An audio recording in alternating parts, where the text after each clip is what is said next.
এয়াই হৈছে জাতি পাতি আৰু ভেটিৰ চৰকাৰ। এই চৰকাৰখনক সেইকাৰণে আমি সকীয়াই দিছোঁ।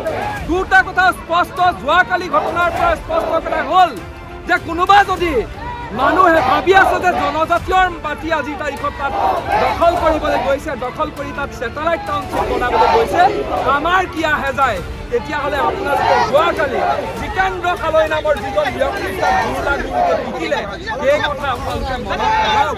গতিকে আমি স্পষ্ট কথা যে চৰকাৰক সকীয়নি দিছোঁ, হিমন্ত বিশ্ব শৰ্মাক সকীয়াই দিছোঁ আৰু এই পীযুষ হাজৰিকাক সকীয়াই দিছোঁ। তেওঁ কৈছিল নহয় যে তোমালোক ক'ত, তেওঁ কৈছিল যে যদি জাগিৰোডৰ মানুহ নহয় তেতিয়াহ'লে ইয়াত প্ৰতিবাদ কৰিব নোৱাৰে। মই পীযুষ হাজৰিকাক কৈছোঁ, মই বিৰিঞ্চিৰ পৰা আহিছোঁ নগাঁৱৰ পৰা ইয়াত প্ৰতিবাদ কৰিবলৈ আমাৰ তিৱা ভাইসকলৰ কাৰণে। তুমি মোক কি ডাল কৰা কৰি ল'বা, তুমি মই তোমালোকক বৃদ্ধাংগুষ্ঠ দেখুৱাই দিছোঁ।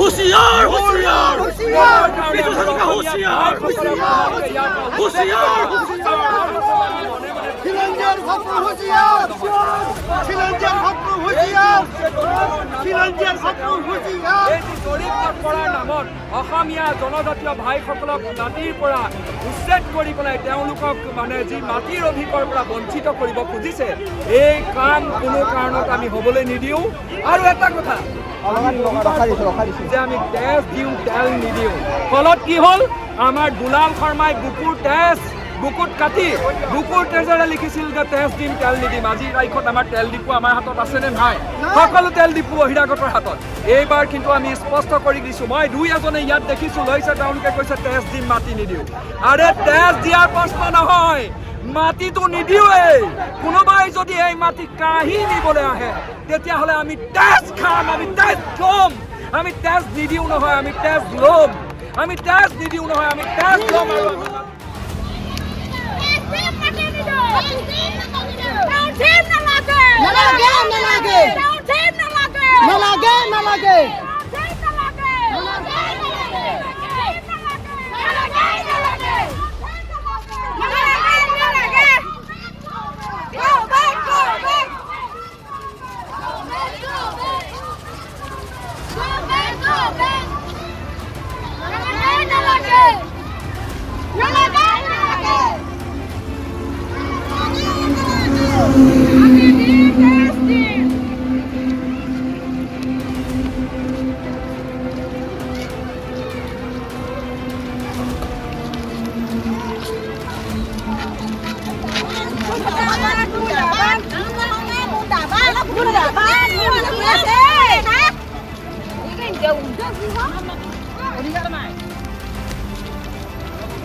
Oh.